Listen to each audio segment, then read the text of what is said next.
బెంగళూరు సిటీలో మరో దారుణం జరిగింది. అదనపు కట్నం కోసం భార్యను వేధించాడు భర్త. వేధింపులు తాళలేక ఉరేసుకొని భార్య ఆత్మహత్య చేసుకుంది.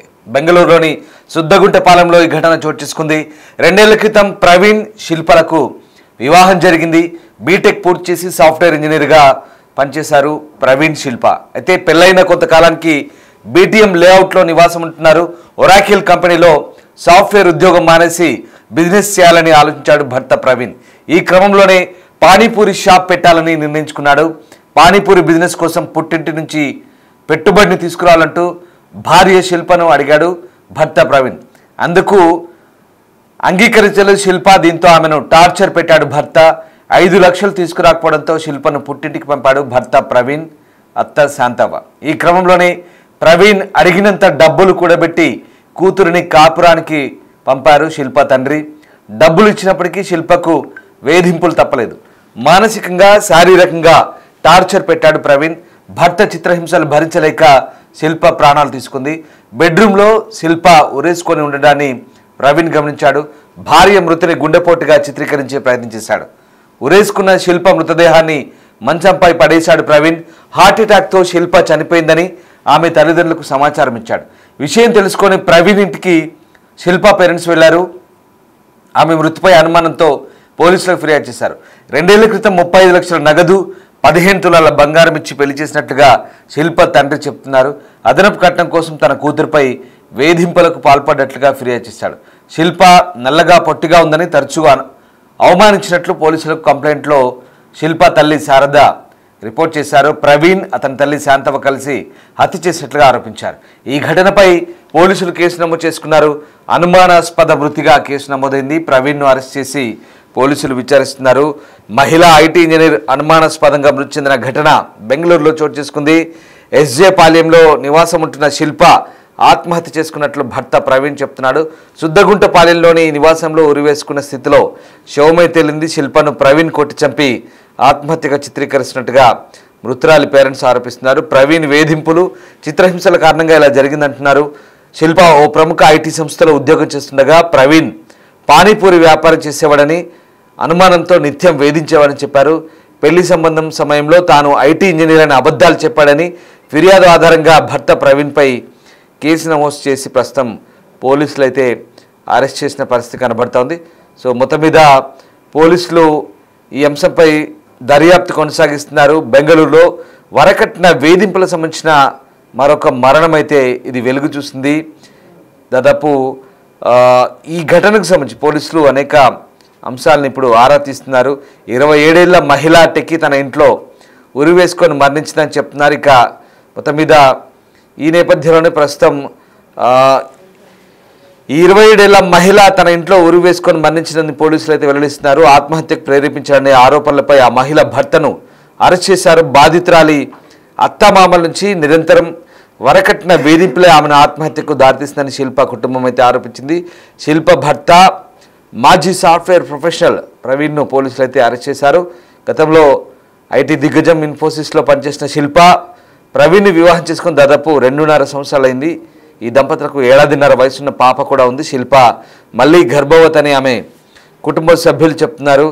ఇక ప్రవీణ్ కుటుంబం పెళ్లికి ముందు దాదాపు 15 లక్షల నగదు 150 గ్రాముల బంగారు నగలు ఇంట్లోని వస్తువులు ఇవ్వాలని డిమాండ్ చేశారని శిల్ప తల్లిదండ్రులు తమ ఫిర్యాదులో చెప్తున్నారు. ఇక ఈ డిమాండ్లు నెరవేర్చినప్పటికీ వివాహం తర్వాత మరిన్ని విలువైన వస్తువుల కోసం పదే ఒత్తిడి చేశారంటూ ఆరోపిస్తున్నారు. ఈ అంచనాలు తీర్చడానికి కుటుంబం భారీ ఆర్థిక త్యాగాలు చేసిందంటూ ఆమె మామ చిన్నబసవయ్య అంటున్నారు.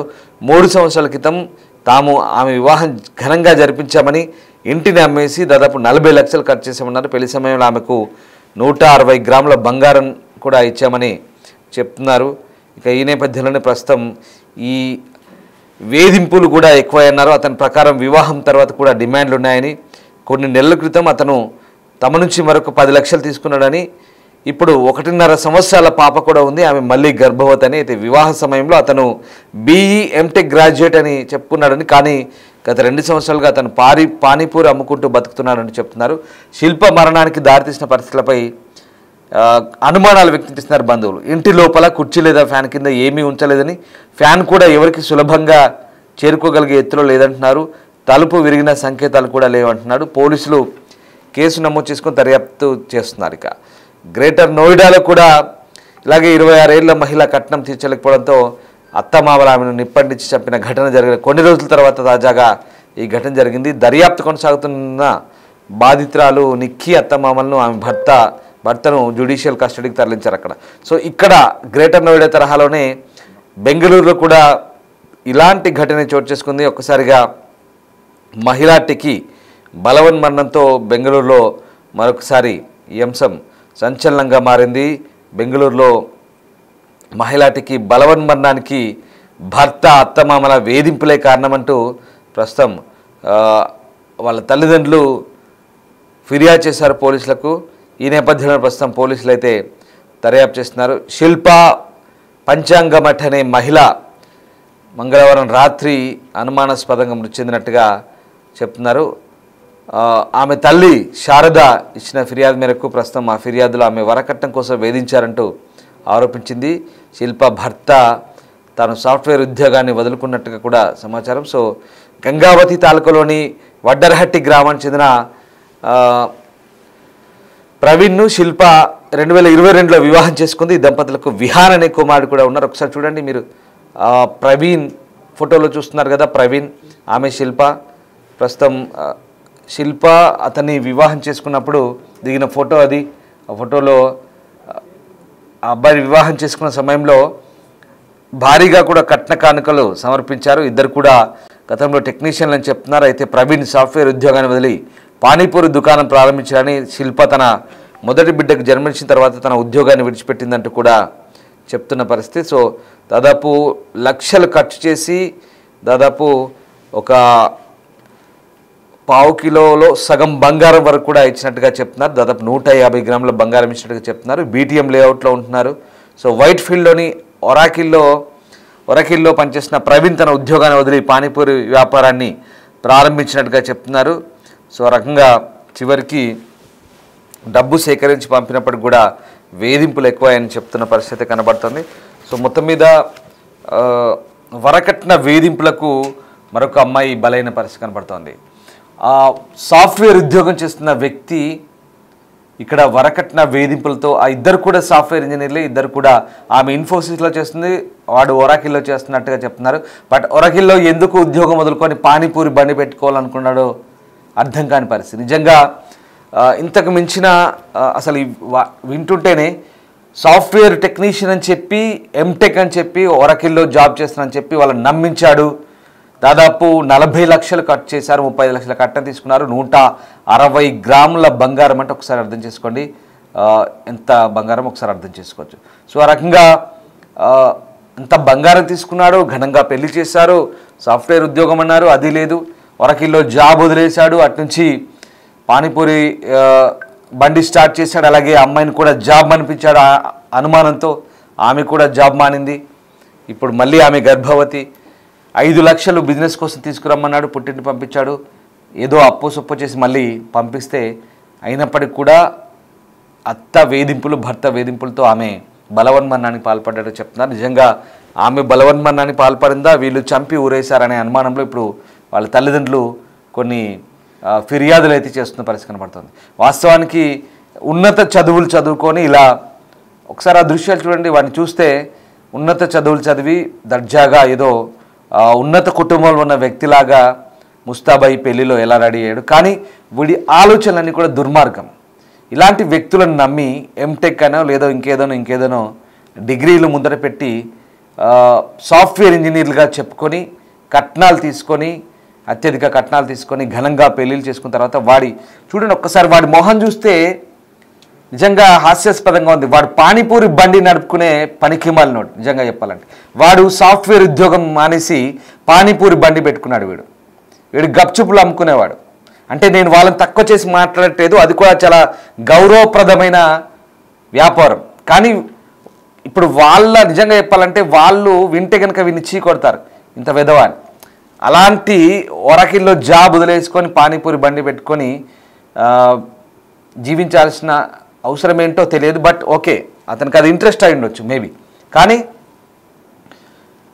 ఇంట్లో భార్యని వేధించి ఇంట్లో భార్య డబ్బులు తెచ్చినా కూడా లక్షలు తెమ్మని చెప్పేసి మరి ఆ బిజినెస్ అయినా సరిగ్గా చేసుకుంటున్నారా? ఇప్పుడు అది కూడా కార్పొరేట్ స్థాయిలో చేస్తున్నారు. పానీపూరి బిజినెస్ కార్పొరేట్ స్థాయిలో ఇప్పుడు అవి కూడా ఫ్రాంచైజీలు ఇస్తూ అవుట్లెట్లు పెడుతున్నారు. మనం దేన్ని తక్కువ అంచనా వేయడం లేదు, దేన్ని కూడా గౌరవప్రదమైన వృత్తిగానే మనం చూడాల్సిందే ఖచ్చితంగా. ఎందుకంటే ఒకరి దగ్గర పనిచేసే కంటే గౌరవంగా స్వయం ఉపాధి పొందడమే ఉత్తమం అనేది కొంతమంది ఆలోచన. అది మంచిదే. పానీపూరి బండి కావచ్చు, అది ఇంకేదైనా బజ్జీల బండి పెట్టుకున్నా గౌరవంగా బతుకుతారు, కాదనలేం. కానీ ఏదైనా ఒక మంచి చెడు అనేది ఉంటుంది, కనీసం కుటుంబ విలువలు మానవత్వం ఉంటుంది. కానీ ఈ మనిషి మానవత్వాన్ని మరిచిపోయి రెండోసారి గర్భవతిగా ఉన్నటువంటి ఆ భార్యని నిత్యం వేధింపులు, శారీరకంగా మానసికంగా వేధింపులు. చూడండి, ఒక చిన్న బాబు ఉన్నాడు, బాబో పాపో. సో తర్వాత కూడా మళ్ళీ రెండోసారి గర్భవతి. ఆమె కూడా ఉన్నత విద్యావంతురాలు, ఆమె ఎంటెక్ చదివింది, ఆమె ఇన్ఫోసిస్లో జాబ్ చేస్తుంది. ఆమెను ఇన్ఫోసిస్లో జాబ్ మానిపించాడు. వీడి మూర్ఖత్వానికి అనుమానాలు ఎక్కువ.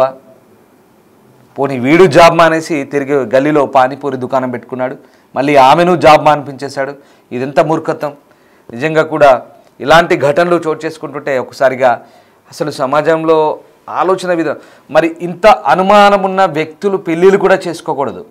అనుమానం ఉంటే గనక పెళ్ళిళ్ళు చేసుకోకూడదు. చేసుకున్నా కూడా భార్యల్ని పరస్పరం, భర్తల్ని భార్య, భార్యని భర్త గౌరవించుకుంటేనే మంచిది, పరస్పరం అవగాహనతో ఉంటేనే మంచిది. పైగా కట్నపు వేధింపులు, వరకట్న వేధింపులు.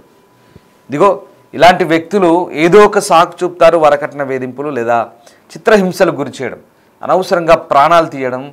ఒక మనిషి ఒకవేళ ఆమెంతగా ఆమెగా బలవన్మరణానికి పాల్పడ్డా ఎంత బాధపడి అలాంటి నిర్ణయం తీసుకుంటుందో ఒకసారి ఆలోచించుకోండి.